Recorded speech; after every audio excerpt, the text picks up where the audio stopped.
Urdu Discovery کے معزز دوستوں، میں ہوں عزیر احمد اور آپ تمام دیکھنے اور سننے والوں کو السلام علیکم۔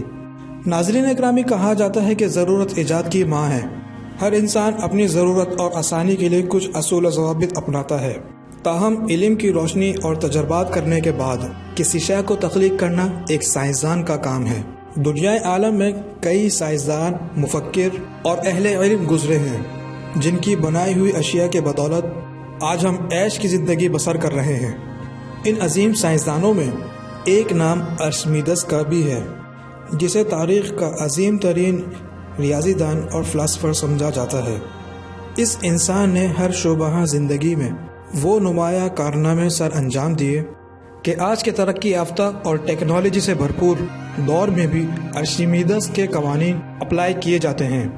آج کی زیر نظر ویڈیو میں ہم آپ کو سائنس کے اس شعبے کی حیاتی زندگی سے متعلق اہم حقائق بتانے کی کوشش کریں گے، اور وہ کون سا ایسا راز تھا جس کو جان کر ارشمیدس اٹلی کی گلیوں پر برہنہ دوڑنے پر مجبور ہو گیا تھا۔ سائنس کی دنیا میں قدم رکھنے سے قبل یہاں ہم حسب رواج اپنے چینل پر نئے شامل ہونے والے حضرات کو یہ درخواست دیتے ہوئے چلیں کہ پہلے اردو ڈسکوری چینل کو سبسکرائب کرتے ہوئے گھنٹی کے بٹن کو لازمی سے دبا دیں تاکہ ہماری ہر ویڈیو کی نوٹیفیکیشن بر وقت آپ تک پہنچتی رہے۔ پلیز ہماری محنت کا صلہ ہماری ویڈیو کو لائک کر کے لازمی سے دیا کریں تاکہ مزیدار اور دلچسپ ویڈیو کا تسلسل برقرار رکھ سکیں۔ تو آئیے ناظرین، چل کر ارشمیدس کی سان حیات پر روشنی ڈالتے ہیں۔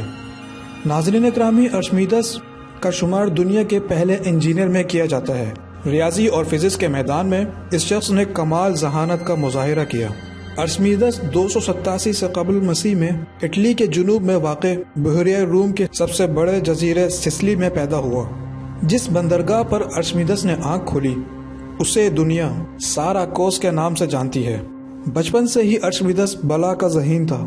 وہ ہر وقت مفروضات کو جنم دیتا، پھر انہی خیالات کو عملی شکل دینے کے لیے تجربات کا سہارا بھی لیتا۔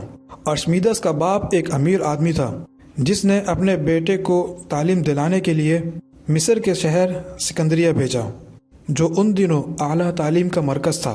جب وہ سکندریہ سے فارغ التحصیل ہو کر واپس سائراکوس آیا تو نظریاتی، تجرباتی اور ایجاداتی لحاظ سے اچھا خاصا سائنسدان بن چکا تھا۔ چنانچہ اس نے سب سے پہلے ایک مختصر سا آلہ بنایا جس سے پانی کو نچلی سطح سے اوپر کی طرف لایا جا سکتا تھا۔ اس کو ارشمیدس کا پیش کہا جاتا ہے۔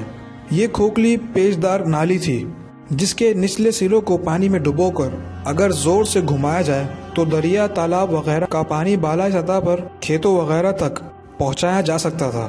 اس کارنامے نے اس سے اچھا خاصا مشہور کیا اور وہ اٹلی سے یونان تک جانا جانے لگا۔ ناظرین محترم، ارشمیدس اپنے دور کا واحد سائنسدان تھا جو لیور اور چرخیوں کے استعمال کو جانتا تھا۔ لیور اور پلی کی ایجاد وہ شاہکار تھا جس سے پہلے کوئی واقف نہیں تھا۔ لیور عرف عامل لوہے کے ایک راڈ کو کہا جاتا ہے۔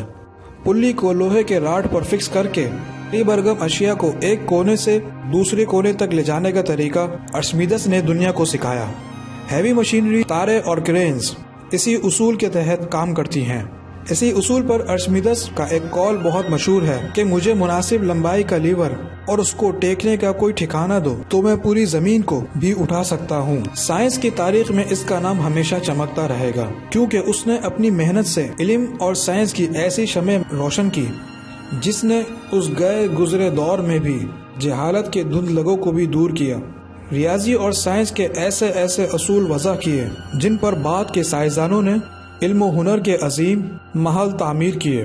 ارشمیدس کے بارے میں دانا کہتے ہیں کہ وہ ایک ایسا انسان تھا جو علم کے خاطر زندہ رہا اور اسی کے خاطر مرا۔ وہ سچ مچ سائنس کا دیوانہ تھا۔ ارشمیدس کی دانائی نے اسے اشرافیہ کی صحبت عطا کی۔ شاہی خاندان میں اس کا نام گونجنے لگا۔ وہ دور ایک ایسا دور تھا جس میں دانا اور عقل مند شخص کو انتہائی عزت کی نگاہ سے دیکھا جاتا تھا۔ معاشرتی اور اخلاقی لحاظ سے بھی ارشمیدس اپنی زندگی کے تمام تجربات بادشاہ سے شیئر کرتا۔ ناظرین اکرامی، ایک دفعہ کا ذکر ہے کہ بادشاہ نے اٹلی کے ایک ماہر جیولر کو بلوایا، اسے ایک دیدہ زیب تاج بنانے کا حکم دیا۔ ساتھ ہی ساتھ بادشاہ نے یہ پابندی بھی عائد کی کہ تاج میں استعمال ہونے والا سونا خالص ہو۔ سونار نے ایک دن مقرر کیا کہ فلاں دن بادشاہ سلامت کو سونے کا تاج موصول ہو جائے گا۔ وہ دن آن پہنچا۔ سونار حاضر ہوا اور عزت بجا لاتے ہوئے ایک انتہائی دلکش تاج بادشاہ سلامت کی خدمت میں پیش کیا، جس کو دیکھ کر بادشاہ سمیت مشیروں اور وزیروں نے خوب تعریف کی۔ اٹلی کے اس بادشاہ نے سونار کی اس مہارت کو دیکھ کر اسے انعام و اکرام سے نوازا۔ کچھ دنوں بعد بادشاہ کے مخبروں نے خبر دی کہ جیولر نے تاج میں سونے کے ساتھ چاندی کا کھوٹ ملا کر وزن پورا کیا ہے۔ اسی جیولر کو شاہی حرم میں طلب کر کے پوچھا گیا تو اس نے الزام کی پرزور تردید کی، جس پر بادشاہ شیشو پن میں مبتلا ہو گیا۔ وہ جانتا تھا کہ اس کے مخبروں کی دی ہوئی خبر کبھی غلط نہیں ہوتی، چنانچہ اس نے ارشمیدس کو یاد کیا۔ یوں یہ معاملہ ارشمیدس کے سپرد کر دیا گیا۔ ارشمیدس کئی روز اس پر غور کرتا رہا، مگر اس کو اس بارے میں کوئی تدبیر نہ سوجی۔ ایک دن وہ بازار کے ایک حمام میں نہانے کے لیے گیا تو جو ہی وہ پانی کے ٹب میں اترا تو اس نے محسوس کیا کہ اس کا وزن کم ہو گیا ہے۔ مان اس کے ذہن میں خیال آیا کہ کسی بھی ٹھوس شے کو پانی میں ڈبونے سے اس شے کا وزن ایک خاص نسبت سے کم ہو جاتا ہے، اور اگر شاہی تاج کو پانی میں ڈبویا جائے تو اس کا وزن بھی کم ہو جائے گا۔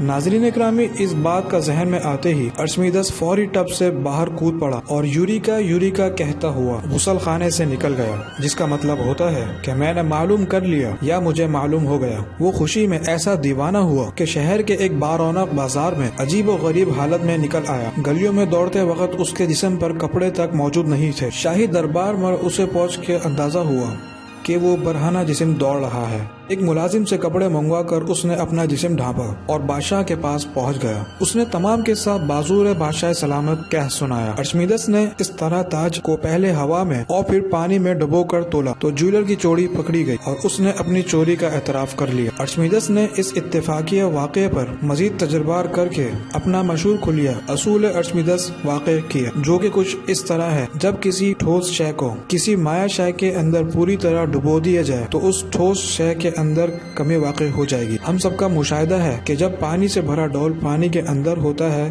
تو اس کا وزن کم ہوتا ہے۔ دوستو، ویڈیو پسند آنے کی صورت میں اسے لائک کیجئے، دوستوں کے ساتھ واٹس ایپ اور فیس بک پہ شیئر کرتے ہوئے ہماری حوصلہ افزائی کیجئے، اور کمنٹ باکس میں ہمیں اپنی قیمتی تجاویز سے ضرور آگاہ کیجئے گا۔ آج کی ویڈیو میں بس اتنا ہی۔ اگلی ویڈیو تک کے لیے اللہ نگہبان۔